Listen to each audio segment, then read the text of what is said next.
Weird dream. This is another one.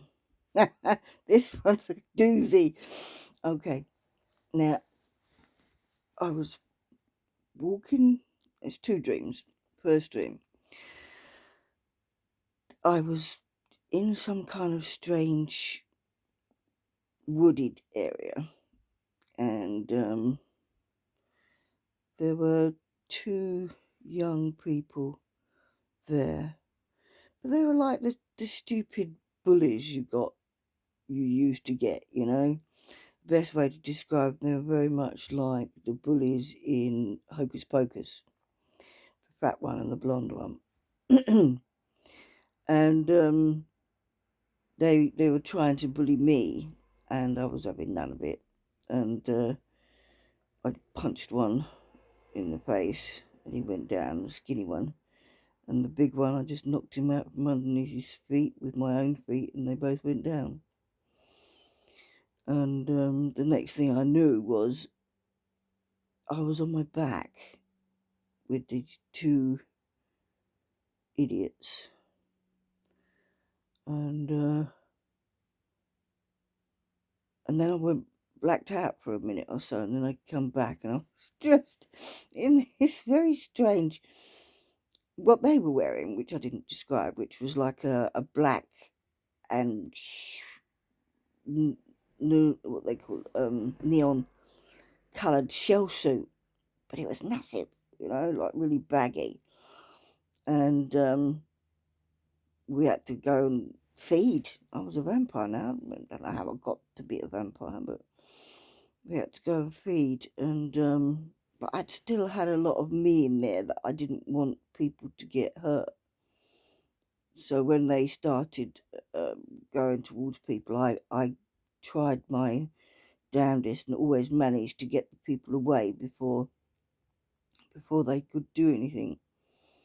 And then I saw a mother and a child, and suddenly next to us was a like a 3-4 year old little girl, and she had an axe with her, and I know.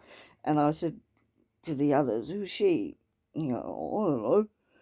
And she went over to the little girl, but I could see that there was malice in her face, and she had this axe, and the mother didn't seem to care that this strange little girl sat next to her little girl, and this other little girl had an axe.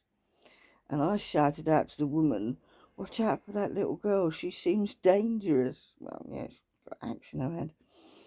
So the mother just sort of like turned around, and as she turned around, the little girl was about to use the axe on the other little girl, her daughter, and I ran over and picked her up, and she just looked at me and didn't really say anything, but it's like telepathic. She said to me that she's mine, and I said, "No, she's not," and I took the axe from her, put her back on the ground, and sent her on her way.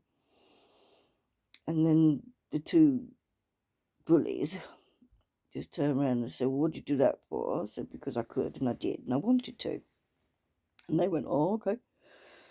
And then we started walking the forest, and I heard, or actually no, the blonde-haired one heard a flute, someone playing a flute, and they were sitting on a branch of a tree surrounded by bushes, but the bushes were thin enough for me to see through, and saw that it was my friend. And it was that he was playing a flute, and the big fat one started to walk towards them, and I'm thinking, no, they can't kill Lolly, they can't, they're not going to do Lolly, that's not happening. So I run in front of them and said, "No, you're not this one." And they said, "Well, you can't deprive us of another one." I don't care. You're not having this one, you're not having Lolly, you are not having Lolly. So they walked towards Lolly. I managed to run in front, say to Lolly, "Listen, it's me. You need to run, and you need to run now. Go." And he grabbed all his stuff in his little green bag, and off he ran. And they didn't manage to catch up with him, and I just kept saying to them over and over again, "You're not having Lolly. No, you're not having Lolly." Which was my friend's name. And they were really pissed off about it. And then we walked into seemed to be a lion, tigers, and big cat place, but they was all wandering around and not really interested in any of us. And it was strange because I was now on my own. I don't know where the twins had gone. I think they decided, or bullies had gone. I think they just decided to disappear. Well, she's not going to help us. We'll do it on our own. And now I was left on my own. And he, like I said, they were just walking around and not trying to attack us or me, or not trying to attack me. And then I saw this cage with two tigers, one white and the other one like a Bengal, normal browny, goldy colour. And in the back of the cage was a very old tiger. And in the front, guarding this cage, was this cartoonish tiger with a big wide mouth and no teeth and a sort of like a jutting bottom jaw, jaw, a jutting bottom jaw. And looked really funny because when he closed his mouth, it kind of covered his nose. And I looked, and the tigers in the cage were, I don't know, human-like. They were petting, well, no, they were touching each other like humans touch each other, and on the face, and stroking each other's face, and kissing like humans do, like pecking on the lips. And it just seemed so weird that I had to approach them. And I spoke. I said, "Excuse me," and they turned around at the start and saw me and just said, "Oh, hello. You speak tiger?" And I said, "No, you speak English." "Oh, do we?" And they started chatting and telling me that they were exposed to something and they were human once. And in fact, all the tigers and big cats walking around were all human once. And they still are talking tiger, if you know what I mean. They still growl and, purr and things, but we have still kept our English language, our English, way of speaking. And then the tiger at the back was a really old tiger, like I said, and he started talking and telling me that he's been in here a long time, and because we talk, we're not allowed with the other people, and could I help them? And there's loads of like steak on the floor, like big fat fillet steaks, broken into pieces, not cut but torn into pieces. And I took a piece that was on the floor outside the cage and fed it to them, and they just looked at me as if, really? And I just told her, I said, "What, can't you eat the meat?" We said, "We can't, we just don't, we just fed up with it." They feed us meat every time. They forget that we're human. So I said, "Well, if I could get you some food, what would you like?" So they gave me this huge list of food. And then I said, "Well, where would we go?" And I was saying "we" now because I don't know how it happened, but I had my daughter with me. She was there now, my eldest daughter. And I turned to her and said, "What should we do?" She said, "Well, let's get them the snacks." I said, "But there's nowhere around to get the snacks. And what about getting something to stop these tigers from being tigers and turning them back to human?" And then the guard, who was very hard to understand because of the way his mouth was shaped, told us that we needed to go back to 1920 because that's where the potion was kept that would bring them all back. Are you prepared? This is a long dream. And so, I don't know, it's a dream. I ended up in the 1920s, but we were dressed the same, but no one seemed to care. And we found ourselves on the street, people walking to and from. The ladies weren't really taking any notice, but the men were looking at us, ogling almost, tripping over each other, looking at both of us. And we found ourselves in a hotel. Uh, the thing is, we didn't know where we was going, who we was going to see, what was going to happen, where we were going to find the potion and money so we could survive.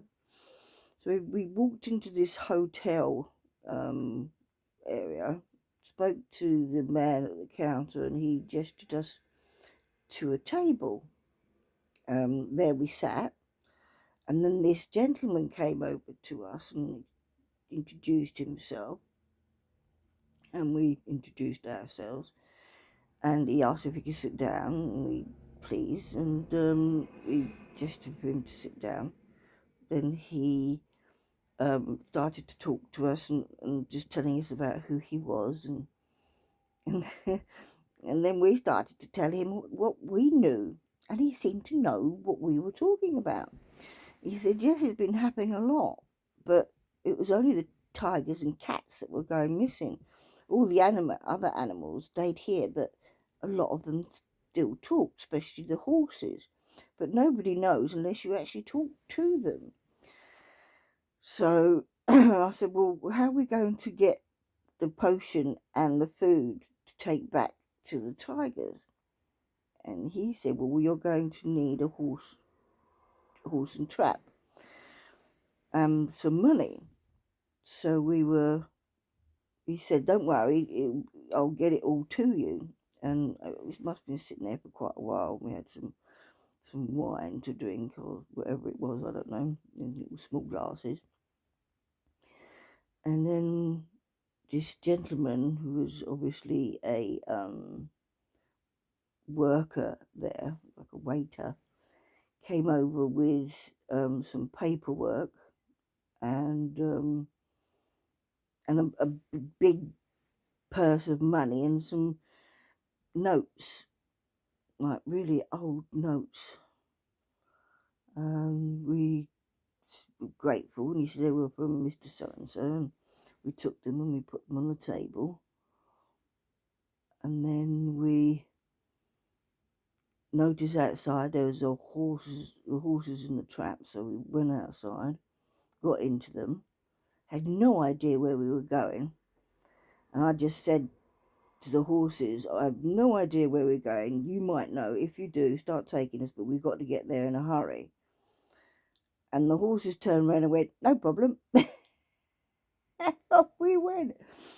And they managed to circumnavigate round all the people and the other horses and traps, and then we found ourselves on a road which was very modern kind of road. It was concrete, but it was like in a cartoon, you know. It was long and it was up and down, and it was fun because I love the feeling that the airplanes, when they drop, and that's what it was like every time it went over a hill. It was I enjoyed it, you know, the horse galloping, and Boo wasn't really saying nothing, didn't say anything at all really. He was just enjoying the view and what was going on. And then he stopped at the end of the road at the top of a hill, and we looked out, and the view was just absolutely amazing. Like, so much so that I cried. I mean, some people cry at vistas and go, oh, look at that view, and it's just amazing. It was just no buildings per se, just cottages and green land, and no bustling cities. Just everything was just back like it should have been back in the day, you know. No architecture. Yeah, I did see a crane in the background, and I mean a builder's crane, not a bird. But that stuff stuck in my mind, but I never mentioned it. And I have no idea what happened after that. I found myself back in the hotel with Boo, and that's my daughter's name, by the way. And we were sitting at the table. We must have been shopping because we had loads of bags with us. And I had a purse. My money was in there because I didn't have a purse before. We must have got clothes because we were dressed now in 1920s, fashion. And then we went upstairs to the first floor of this hotel. I have no idea what we did or where we went, but I do know that we then started to come down the stairs, and this Oh no, Boo had gone to the toilet. That's it, Boo had gone to the toilet, and I'd come back downstairs, sat at the table, and this gentleman came over and asked me if I was are you so and so? I said yes. He said, would you mind accompanying me downstairs to the office? And I was like, no, not at the moment, because my daughter's in the toilet and I don't want to leave her. He said, well, as soon as your daughter comes back, will you please find me in the office? My name was Mr. Dungrazy, something like that. I was, yeah, sure, no problem. And he left, and then Boo came back, and I asked the girl at the bar if she would keep an eye on our stuff, because in those days, you just trusted people in that kind of environment. Not so much on the streets, but inside the hotel. And we left, and we went to the lobby, and we was gestured to go downstairs, but we was in the lobby, but okay. And when we got downstairs, it was a bit like a waiting room, like a police station. I had no idea what kind of place it was, but there was like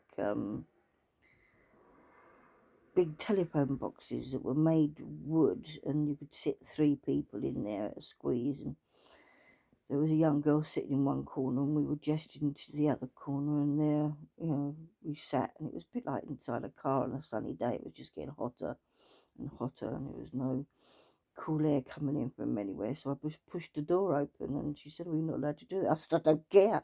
So I'm not going to sit in this heat sweltering to be seen. And she said, yeah, true. And the cold air come in, and it was nice. And then the gentleman and then we were just talking, and the girl was saying that it was a kind of, a police station. And that you come in here for questioning about whatever you've done something wrong, obviously. So I was talking to Boo, and I was like, I don't know idea what we're here for, but I've got a funny feeling that they think that we are con artists trying to get money out of people, because we were given money. At the beginning we had no money, then we were given money, then we came back and we are all dressed up and looked like we have money.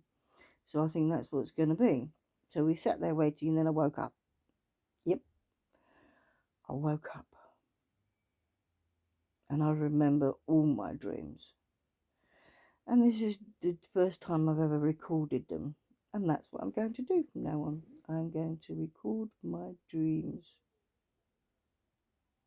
So I hope you enjoyed that. Again, a long one. I mean, you never know. People might find them so fascinating and make a film or a story out of it. But I never got back to the tigers to give them their snacks. I don't know what happened to them. But it's just a dream.